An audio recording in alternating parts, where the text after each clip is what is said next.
tell you a story about a technology company. This organization had a very solid executive leadership team. Real experts committed to becoming one team, setting aside their functional roles. They had a good strategy, good performance, and were ready to enter new markets. They were never able to do so. 2 reasons. First, the executive leadership team had to personally drag every quarterly result across the line. And second, they didn't have the bench strength to expand into new markets. This organization is still in business, but has not achieved its potential. Welcome to the next video in the Enterprise Leadership Series. I'm Eric, one of the directors here at the Lighthouse Group. Today we want to discuss empower, the third step, or the third element needed for enterprise leadership. When we talk about empower or empowerment, it's a robust and empowered bench of leaders with modern mindsets, skill sets, and tool sets. Now there's ample evidence on why we want to focus here. First, organizations with effective succession planning, which includes identifying and developing high potential talent, are 1.5 times more likely to outperform their peers according to Deloitte. And second, Gallup tells us that CEOs and lead teams who excel at delegating generate 33% higher revenue than those who don't. Netflix is a great example. Reed Hastings and the original team at Netflix developed a culture of freedom and responsibility that encourages leaders to delegate decision-making to their teams. This culture has enabled Netflix to innovate rapidly and respond effectively to changing market dynamics internationally, at scale, at pace.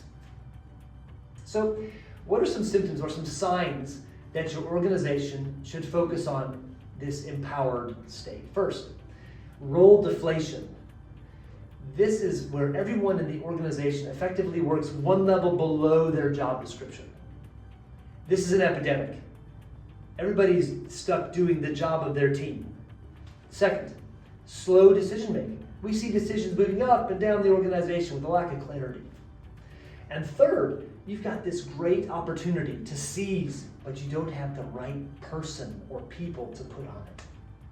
So, you're convinced, but what are some barriers? What are some things that you can predict already are going to stand in your way to building empowerment? First, leaders hang on to too much.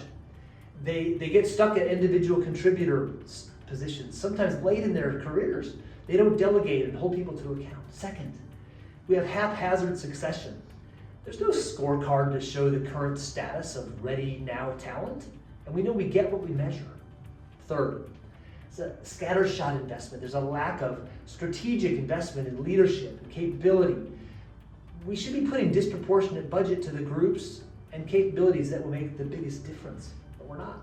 In our experience, for most organizations, the rubber meets the road here at decision making. You may have a very solid strategy, you got your objectives and key results, everything's in place. But do the individuals have appropriate decision-making authority to execute and achieve these targets? Or will they get stalled? And do these same individuals have the business acumen needed to make good commercial decisions with the bigger picture in mind? If there's a recommendation, one thing to start with perhaps, define what does good leadership look like in your context, around here. What does it look like?